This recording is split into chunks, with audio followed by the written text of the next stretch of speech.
Ok, bienvenue à la session numéro 10 de notre série et celle-ci s'appelle La foi. Maintenant, en Romains chapitre 1, versets 16 et 17 que nous avons déjà cités dans la session précédente, Paul dit « Je n'ai pas honte de l'évangile de Christ, car c'est la puissance de Dieu pour le salut de quiconque croit, premièrement pour le juif et aussi pour le grec. Car en lui, la justice de Dieu est révélée de la foi vers la foi. Comme il est écrit, le juste vivra par la foi. » C'est ça l'évangile, de la foi vers la foi, non pas de la foi vers les œuvres. Un tel évangile est faux. L'évangile de la justice va de la foi vers la foi. Le juste vivra par la foi. Ainsi, nous allons parler de la foi. Clairement, ceci est un mot-clé. Le modèle des mots saints que nous allons étudier dans cette série, un mot-clé dans le Nouveau Testament. Il y a 3 choses que je voudrais dire à propos de la foi. La première est que la foi est le partenaire de la grâce. La réponse de l'homme sous la loi, comme nous avons vu, c'est les œuvres de la loi. Mais notre réponse sous la grâce, c'est la foi. La grâce, c'est ce que Dieu a fait pour nous. La foi, c'est la façon dont nous recevons ce que Dieu a fait pour nous. La Bible dit que nous avons accès par la foi dans cette grâce. Dieu a fait provision de tout cela pour nous en Christ gratuitement. Comment est-ce que nous y accédons? Par la foi. Par la grâce, vous êtes sauvés à travers la foi, dit la Bible. Ainsi, la foi, c'est notre réponse à ce que Dieu a pourvu pour nous en Christ. Maintenant, la foi ne nous sauve pas. Nous devons être très prudents, sinon nous allons changer la foi en œuvre. Maintenant, beaucoup de gens parlent à propos de ma foi. Les gens parlent à ce propos et ils se vantent presque de ce que leur foi est grande. La foi ne nous sauve pas. Jésus nous sauve, mais la foi nous permet de le tenir. Ainsi, c'est par la grâce que nous sommes sauvés à travers la foi. Mais, même comme ça, la Bible dit, ce n'est pas de nous-mêmes, c'est un don venant de Dieu. Ainsi, ayant été sauvés par la foi, nous vivons par la foi. Nous allons de la foi vers la foi. Comme nous recevons Christ par la foi, ainsi nous continuons de marcher avec lui par la foi. Maintenant, plusieurs personnes seront d'accord avec nous que nous sommes sauvés par la foi. Mais ensuite, cela devient un peu truqué. Une fois que vous entrez dans le royaume de Dieu, les gens essayent alors de se maintenir par les œuvres. C'est par là que beaucoup d'erreurs s'introduisent, ainsi que cette faute que nous avons trouvée juste au début de l'Église. Paul alla dans la région de la Galatie. Il établit plusieurs églises en Christ comme ils avaient mis leur confiance en Christ. Mais voici que certains légalistes vinrent et leur dirent « C'est bon que vous êtes sauvés, c'est bon que vous croyez en Jésus, mais maintenant vous devez garder la loi afin de maintenir votre salut. » Ainsi Paul dit « Êtes-vous réellement dépourvus de sens? Après avoir commencé par l'esprit, voulez-vous maintenant finir par la chair ?» Ils sont allés de la foi vers les œuvres. Pouvez-vous voir cela? Mais c'est de la foi vers la foi. C'est ça l'évangile. Et ainsi, la foi est partenaire de la grâce. Si nous sommes dans cette alliance de la grâce, alors que nous devons marcher par la foi, vivre par la foi dans tout ce que Dieu a fait pour nous. Alors, la deuxième chose que nous voulons parler concernant la foi est que Christ est le premier point focal de notre foi. Maintenant, certaines personnes essaient de vivre par la foi dans la foi. Mais vous ne pouvez pas faire cela. La foi doit avoir un objet dans lequel nous nous confions. Vous mettez votre foi dans quelque chose ou vous la mettez dans une personne, mais non la foi dans la foi. Mais cette foi se concentre sur la chose dans laquelle vous vous confiez et sur ce que votre confiance est mise. Alors, le fait que vous croyez n'est pas la question. Ce que vous croyez en est une. Il y a beaucoup de gens qui croient, la croyance en elle-même ne vous sauve pas. En quoi est-ce que vous croyez? En qui est-ce que vous croyez? C'est ça la question que nous devons nous poser. Et la force de notre foi est déterminée par la force de l'objet dans lequel nous nous confions. Bien sûr, si je vous disais, je vais rouler à partir de la côte est de l'Australie jusqu'à la côte ouest de l'Australie, vous pourriez me demander quel véhicule tu vas conduire. Et si je roulais une voiture pimpant neuve, vous diriez, pas de problème, elle est capable de vous amener à destination, pas de problème. Mais si j'avais un vieux véhicule rouillé qui n'allumait que la moitié de ses cylindres et qui toussait et crachait, vous diriez, je ne pense pas que vous allez y parvenir. Je n'ai pas suffisamment de foi que vous allez arriver là-bas. N'est-ce pas vrai? Parce que la force de notre foi est déterminée par la force de l'objet dans lequel on se confie. Maintenant, Sous la nouvelle alliance, notre premier objet de la foi, c'est Christ. Il est le seul en qui nous mettons notre confiance. J'ai fait mention, je crois, juste au début de ces séries, que j'étais très surpris lorsque j'étudiais ce sujet de la foi et je regardais dans le Nouveau Testament ainsi que dans l'Ancien Testament et comparais combien de fois la foi était utilisée dans les deux testaments. Savez-vous que sous l'Ancienne Alliance, le mot foi se retrouve à peu près 15 fois au maximum? Est-ce que cela vous apparaît comme une surprise? C'était la même chose avec moi. En fait, dans la plupart de ces cas, elle ne donne pas le sens de croire en, mais de garder la foi ou d'être fidèle. Et ainsi, elle est difficilement mentionnée dans l'Ancien Testament. Pourquoi cela? Parce que lorsque nous venons au Nouveau Testament, c'est complètement différent. Maintenant, la réponse, en effet, est que sous l'Ancienne Alliance, l'objet de la foi n'était pas encore venu. Jésus n'était pas encore arrivé. Et c'est ce que Paul est en train de parler lorsqu'il s'adresse aux Galates. Il dit au chapitre 3, versets 22 et 23, « Mais l'Écriture a tout renfermé sous le péché afin que ce qui avait été promis soit donné par la foi en Jésus-Christ à ceux qui croient. » Mais, regardez cette phrase, « Avant que la foi vînt », waouh, avant que la foi vînt. Qu'est-ce que cela signifie? Avant que l'objet de notre foi soit venu, c'est lui qui nous rend capables d'avoir la foi parce que nous croyons en lui. Avant que la foi vînt, nous étions enfermés sous la garde de la loi en vue de la foi qui devait être révélée.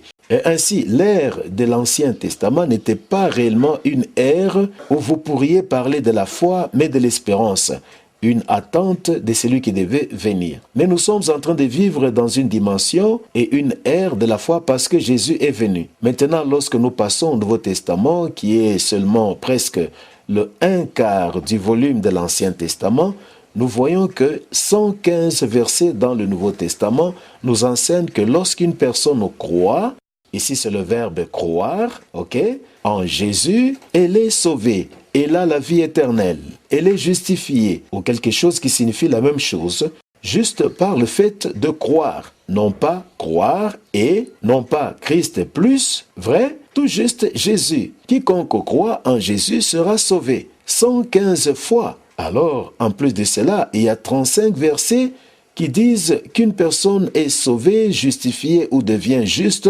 par la foi. C'est le substantif foi. Ainsi, un total de 150 fois que nous pouvons opposer à peut-être une douzaine de fois dans l'Ancien Testament. Parce que dans l'Ancien Testament, la foi n'était pas encore venue. Ils étaient en train de vivre dans l'espérance. Ils espéraient l'accomplissement des promesses concernant Christ qui viendrait.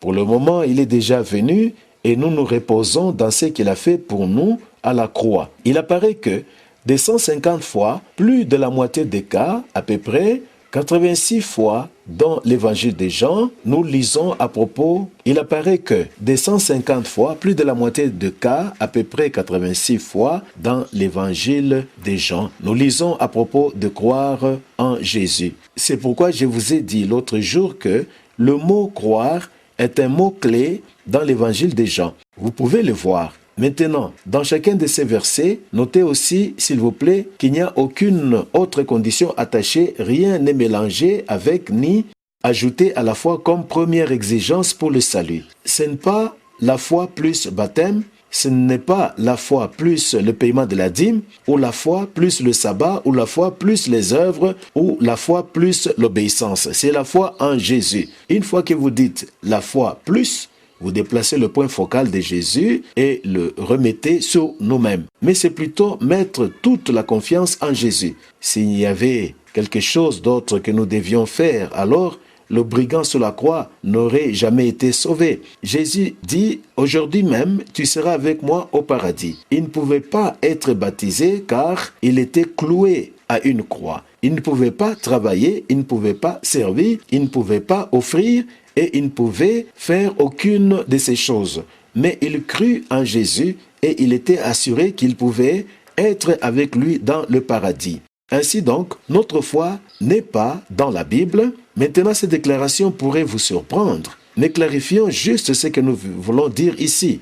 Notre foi n'est pas dans la Bible, mais en Christ. et la Bible est la révélation de Dieu sur lui parce que beaucoup de gens lisent cette Bible mais la lisent mal. Beaucoup de cultes utilisent la Bible mais elle ne leur amène pas vers la foi en Jésus mais la foi en eux-mêmes ou la foi dans leur organisation, leur religion. Est-ce vrai? Et c'était ça le problème dans les jours de Jésus. Les meilleurs étudiants de la Bible étaient les pharisiens. Et Jésus leur disait en Jean chapitre 5, versets 39 à 40, il disait, « Vous sondez les Écritures. » Et ils le faisaient. C'est à cela qu'ils passaient le plus de leur temps à faire. En fait, le mot pharisien signifie quelqu'un qui est séparé à la loi. Ils se séparaient eux-mêmes de la vie séculière pour étudier les Écritures. Ils passaient tout leur temps pour étudier les Écritures. Vous sondez les Écritures parce que vous pensez avoir en elles la vie éternelle. Ce sont elles qui rendent témoignage de moi. Et vous ne voulez pas venir à moi pour avoir la vie. Voyez, le problème était qu'ils savaient ce que la Bible dit, mais ils ne savaient pas réellement ce qu'elle signifiait.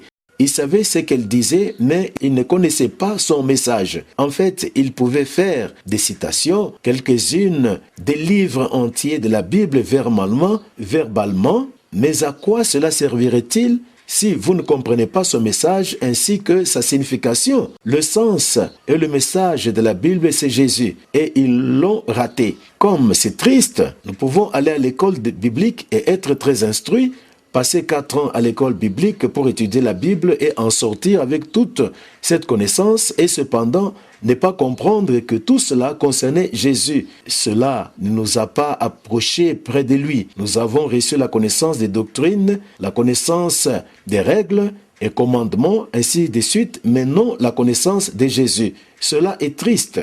Jésus avait continué pour dire: si vous croyez Moïse, vous me croiriez aussi parce qu'il a écrit de moi.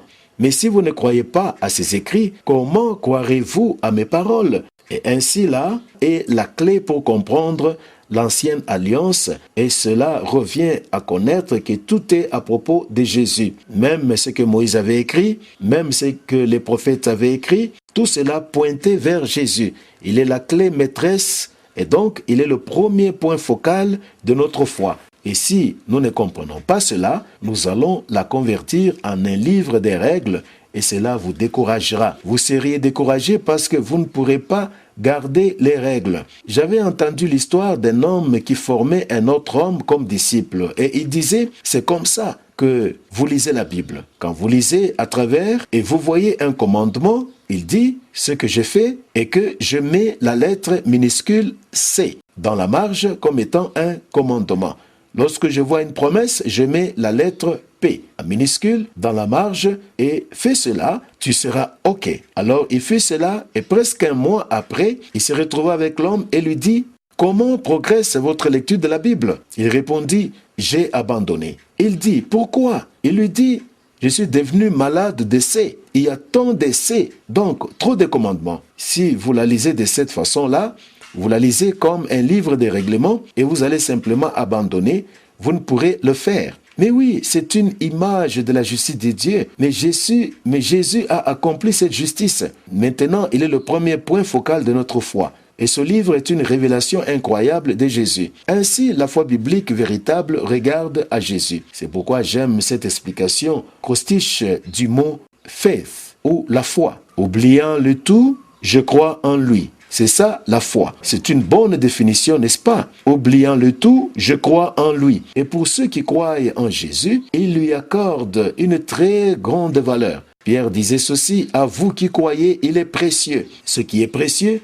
quand on lit la Bible, c'est qu'on découvre Jésus. Jésus est en train d'être dévoilé à nous de plus en plus.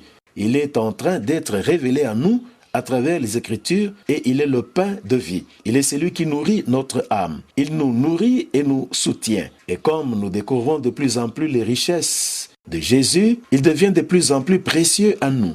C'est ainsi que nous parlons de la croissance dans la foi. Comment croissez-vous dans la foi? Est-ce une sorte de gymnastique mentale? Vous y croyez réellement de plus en plus de manière intense? Non. En augmentant votre connaissance de Jésus, alors votre foi va croître. Du fait que vous devenez plus avisé de ce qu'il a fait et qui il est, alors votre foi croît et devient de plus en plus forte. Et cela m'amène au troisième point dans cette session concernant la foi. Et c'est celui qui dit que l'action de grâce est un langage de la foi. Je pense que c'est un point très important. L'action de grâce est un langage de la foi. Lorsque les enfants d'Israël marchaient à travers le désert, leur péché continuel était les murmures et les plaintes. Nous sommes au courant de cela. Ils continuaient à gémir et à se plaindre à propos de ceci et cela, mais quel était réellement le problème? Pourquoi gémissaient-ils? C'est parce qu'ils ne croyaient pas en Dieu. N'est-ce pas vrai? Les murmures sont juste une caractéristique de l'incroyance. Et c'est la caractéristique de l'incroyance. Maintenant, retournez cela dans le sens contraire. Lorsque nous croyons, nous rendons grâce même au milieu des épreuves, même au milieu des difficultés, parce que nous voyons la grâce de Dieu, nous voyons les promesses de Dieu, nous voyons la provision, nous voyons sa protection, nous voyons sa fidélité. Alors, nous rendons des actions de grâce même si nous sommes entourés par des circonstances défavorables. Nous rendons grâce à Dieu parce que cela constitue une expression de notre foi en lui. C'est pourquoi nous lisons dans l'Épître aux Hébreux chapitre 13, le verset 15, « Par lui, offrons sans cesse à Dieu un sacrifice de louange, c'est-à-dire le fruit des lèvres qui confessent son nom. » J'aime cette phrase parce que l'auteur aux Hébreux est, en effet, en train de comparer toutes choses qu'ils avaient dans le judaïsme, à ce que nous avons maintenant en Christ. Nous avons des sacrifices spirituels et non des sacrifices animaux. Les sacrifices spirituels, dont l'un d'eux est appelé le sacrifice de louange à Dieu. Maintenant, je devine quelquefois lorsque nous passons par des temps difficiles, c'est un sacrifice que nous lui offrons en le louant au milieu de ses adversités. Mais cette louange est une expression de notre action de grâce et c'est pourquoi il continue en parlant du fruit de nos lèvres. En fait, je pense que si vous voulez être technique à ce sujet, dans son sens littéral, il signifie les veaux ou sacrifices animaux de nos lèvres. Ceux-ci sont des sacrifices qui proviennent de nous, les actions de grâce données en son nom. Ainsi, par exemple, nous pourrions dire quelque chose comme ceci: « Père, oui, c'est arrivé, et cela n'est pas agréable. Mais je te remercie, car rien ne peut se produire dans ma vie sans que vous l'ayez autorisé. Vous êtes au contrôle. Donc ceci ne vous est pas arrivé par surprise. Vous l'avez autorisé. Il y a une raison. Et oui, Seigneur, cela est arrivé, mais je vous remercie du fait que vous ne m'avez pas laissé déficient dans cette situation. Vous m'avez rendu suffisant pour toute chose. Il y a la grâce pour cela. Maintenant, je m'approche du trône de grâce afin d'obtenir la grâce pour être secouru dans mon temps de besoin. Et même si cela n'est pas plaisant, ta parole dit que toute chose concourt au bien, non pas seulement les bonnes choses. Dieu fera que toute chose travaille pour le bien de ceux qui aiment Dieu, de ceux qui sont appelés selon son dessein. Ainsi, je te remercie du fait que cela va réellement et de manière ultime travailler pour moi, non contre moi, mais pour moi. Et donc, nous rendons grâce pour toutes choses. Et cette action de grâce est une expression de notre louange et notre foi envers Dieu. Maintenant, nous voyons cela dans la vie de Jésus, car quoique Jésus soit en effet le Fils de Dieu, nous savons que lorsqu'il vivait sur la terre, il vivait comme nous, il vivait comme un homme, il se plaçait lui-même sous les restrictions de l'humanité et était juste comme nous. En fait, la Bible dit qu'il ne pouvait rien faire de lui-même, excepté ce que le Père faisait en lui et à travers lui. Il se rendait lui-même juste, dépendant totalement du Père. Et ainsi, nous trouvons souvent dans le ministère de Jésus que sa foi envers le Père était exprimée par l'action de grâce. Je parlais à ce propos dans notre église un dimanche et nous parlions concernant le temps où Jésus nourrit les 5000. Et vous savez, la Bible dit que lorsqu'il prit les pains et lorsqu'il eut rendu grâce, il les distribua aux disciples, et les disciples à ceux qui étaient assis par terre. Et il fit de même avec du poisson en grande quantité selon leurs besoins. Maintenant, j'avais l'habitude de lire cela et penser Jésus rendait grâce. Il avait rendu grâce pour le pain, rendu grâce pour le poisson, mais cela n'est pas réellement ce qu'il veut dire du tout. Jésus rendait probablement grâce à tout moment. Alors pourquoi les Écritures mentionnent cela là-bas? En fait, elles continuent en disant ceci.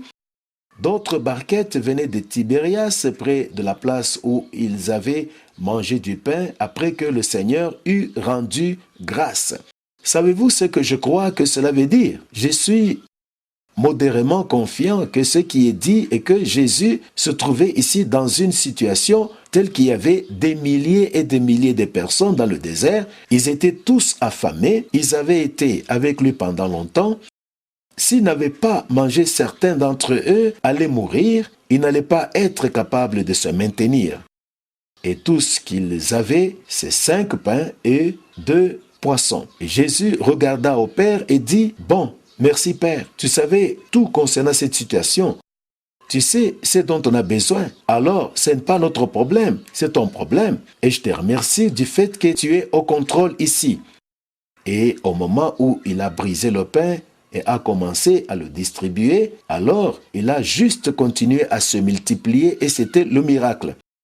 Mais il exprimait sa foi ainsi que sa confiance absolue que Dieu le Père était au contrôle. Ce n'est pas qu'il disait merci pour le pain et le poisson en rendant grâce, mais remercier le Père comme une expression de sa confiance que le Père avait cette situation en main. Et nous voyons aussi dans le livre de Jean à la résurrection de Lazare, la Bible dit ceci, « Ils ôtèrent donc la pierre de la place où le mort avait été mis. Et Jésus leva les yeux en haut et dit, « Père, je te rends grâce de ce que tu m'as exaucé. » Celle-ci est une expression de la foi.